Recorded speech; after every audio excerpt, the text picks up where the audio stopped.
your paper. Okay. Now, sorry.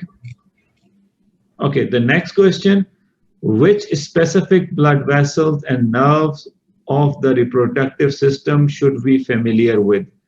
Beside pudendal artery nerve, ovarian uterine vessels, testicular artery, tympaniform plexus, there are many. So what else? The internal iliac, basically. Dr. Aftab will comment on more briefly, but other than these branches, which I just call out, the branches of the internal iliac are the focus. Basically, the focus is that those vessels which interrupt our surgical procedures or which we target during surgery are important. The rest of the element, definitely we do not care. So whenever we are making papers or the setting out the exams, we usually take care of that the question which we are asking should be clinically relevant. Even if we are asking a simple, straightforward question, we always think of in the back of our mind that what is the clinical significance of this question, whether a student really need to be tested on this element or not. So this is the objective behind when we are setting out the exam, and that will guide you well. Okay, coming to the next question. Will OSPE be MCQs all, or do we have to type? No, you have to type actually, and there might be 1 or 2 MCQs. So it's other way around. So is there going to be cadaver pics? No. We have included a couple of the pictures of plastinated models, yes, but those will be included, but no surprise picture will be there. Inshallah. Okay.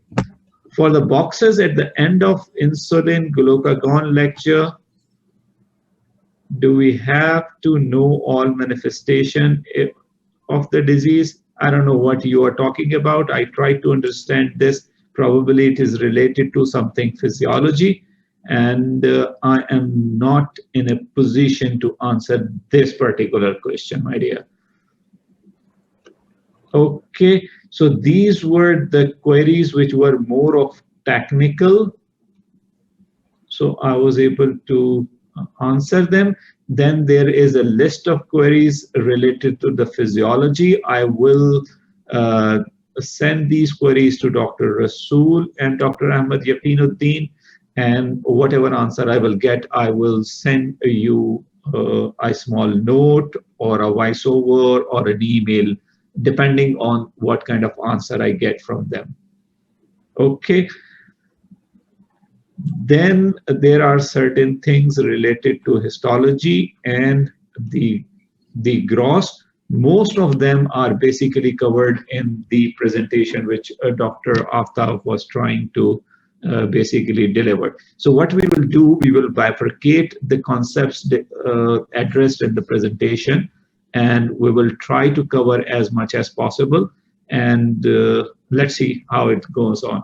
So Dr. Saad, are you ready? Yes, sir, I'm ready. Okay, so you go ahead with the episiotomy topic, and then we will see that how we are going to handle the rest of the things. Okay, perfect. So I will share my screen now.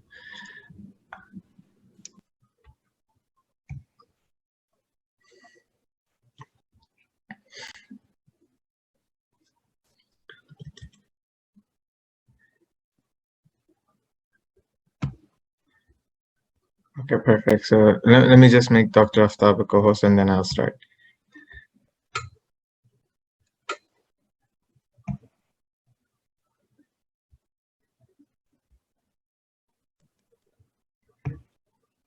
All right. Hi, good morning, everyone. Can you all see my screen? So.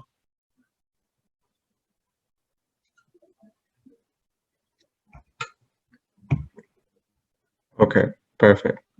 All right, so today I'm going to be talking about the episiotomy. I covered this with you guys in the lab as well, but just in case it isn't clear with some of you, I'm going to go over it again, okay? So basically what episiotomy is, for example, for now you're looking at the female pelvis, okay, the female perineum. And as you can see, this is the vaginal opening and this is the anal canal. So for example, when a woman is giving birth, you have to have if, for example, in the second stage of labor, the child is having difficulty passing through the vaginal canal, what we can do is we can make an incision from the posterior vaginal wall and we can cut downwards posteriorly, okay? This is what we used to do before. We used to make an incision from the vaginal wall and posteriorly and backwards over here. We don't just note that we don't actually reach the anal canal during the episiotomy, okay, because we don't want to damage the structural integrity of the anal canal as well. So we used to do a posterior incision, but nowadays what we do is instead of doing a posterior incision, we do a posterior lateral incision like this, okay, to widen the aperture of the vaginal canal to ease the delivery of the baby. And the reason we do this is because we want to save something over here, which is present over here between the vaginal canal and the anal canal. And this structure over here is going to be called the perineal body. Okay, so the perineal body is important because it acts as an anchor for a lot of the muscles and structures over here, and it attaches it firmly. So that's why we do not want to damage the structure. And to avoid this, we make a posterior lateral incision like this. Okay, just note that we do have to repair the episiotomy after the procedure is done. So after it's done, we just suture it back up and then we let it heal afterwards. And guys, for your information, you should also know the muscles attached to the perineal body. And you should keep in mind, those are the external urethral sphincter, external anal sphincter, levator ani muscles, the deep and superficial transverse perineal muscles, and the bulbospongiosus as well. So, Sorry, interrupting you. Please enable editing and make it the presentation mode. okay, I'll do that.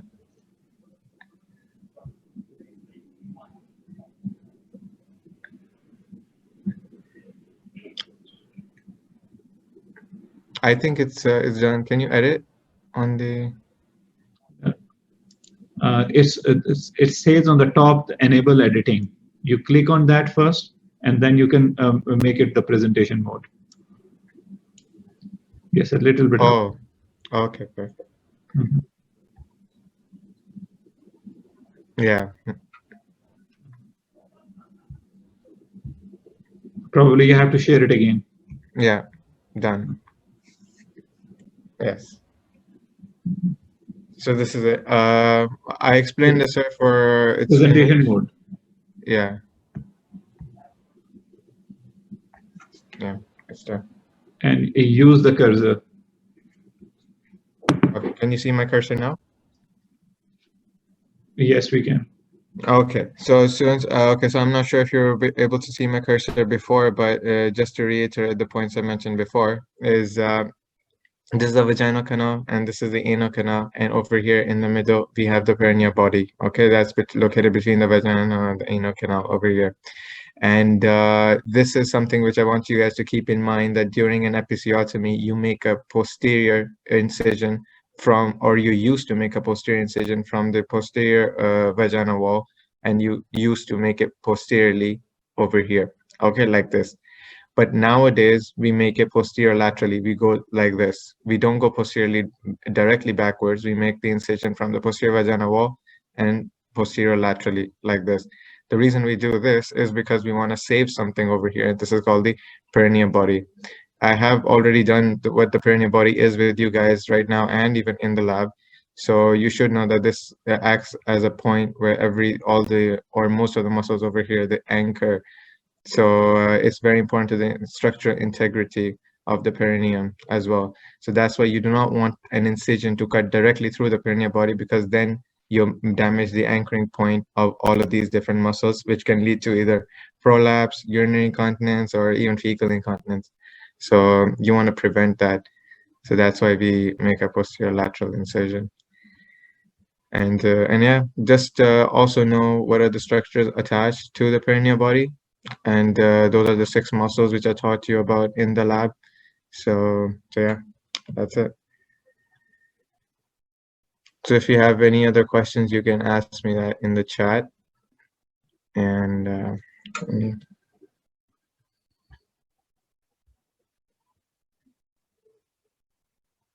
okay, so what are the muscles attached to the perineal body? Okay, so sorry for your question. What we can do is I'll try to make it a bit easy.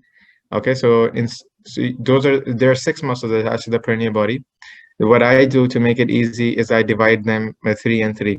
Okay, 3 you have to memorize, and 3 you can reason it out. So let me give you the 3 that you can reason it out first.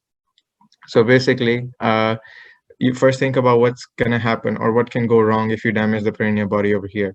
And the things which can go wrong is you can have a prolapse, okay, prolapse of the organs over here. For example, uterine prolapse. You can have fecal incontinence, and you can have vaginal sorry, urinary incontinence from over here and fecal incontinence from here. By the way, this is the anal canal and this is the vaginal canal. It's the other way around. So yeah. So anyway, so you just think of these 3 things that could happen, and then you just name the muscles according to them. So the first muscle, or the first group of muscles attached to the perineal body, is going to be the levator ani muscles, because one of the complications was prolapse, right? What we just talked about. So the muscles which prevent prolapse are going to be the levator ani muscles. The second muscle attached is going to be the external urethral sphincter, okay, because we said one of the complications could have been urinary incontinence. And then the third muscle attached is going to be the external anal sphincter, because we said another complication is going to be fecal incontinence. So you have these 3 muscles. Next, you just memorize the other 3, which are the deep and the superficial transverse perineal muscles and bulbospongiosus as well. So yeah. So just make sure, guys, to orient yourselves. This is the anal canal. This is the vaginal canal. Okay, it's the other way around. But yeah. So it's a prone image. It's Exactly, not yeah. supine. It's prone image where the posterior on the top, where anterior is in the bottom, the right on the left, and the left on the right. So this orientation, keep this orientation in your mind, and then look at the structure. Just above the 52 is the perineal body. And then you have all the structures around them. Exactly. So for the students, just one more time. Yeah, this is a prone image, like you said. So think of it as like this is the vaginal opening over here, okay, and this is the anal opening back here. So what you have to do in a episiotomy, you basically start from over here, or the posterior vaginal wall, and you make an incision backwards, okay, posteriorly, like this. This is what you used to do. But now you start from over here and you make a posterior lateral incision, like this, okay, to prevent damage to the perineal body, which is going to be in between these 2 openings. So yeah.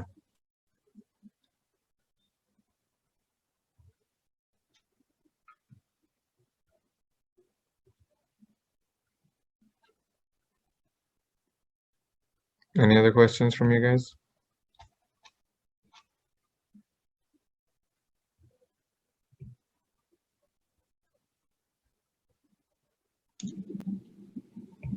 If there is any question in this particular area, please raise right now so that we can. Yes, they're asking, do we have to label the muscles attached to the perineal body on the model? Yeah, basically, yes. Okay. Yes. And they're asking, what is 28?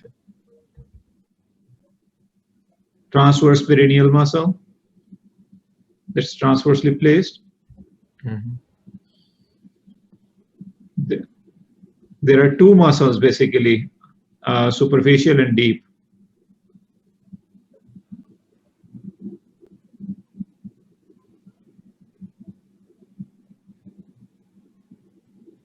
What muscles will be cut? I haven't revised it. So I think the better way would be to give the voiceover. Dr. Aftab is still having the technical issues with his laptop.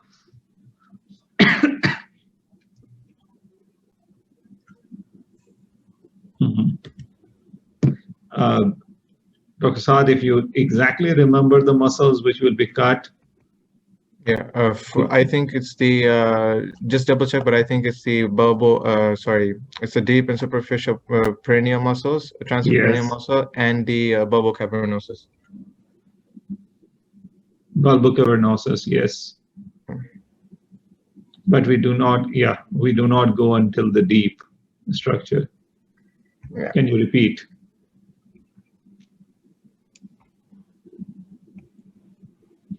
Oh, repeat the muscles you mean? Oh yeah, okay, sure. So it's the deep and the superficial transverse perineal muscles and the bulbocavernosus as well.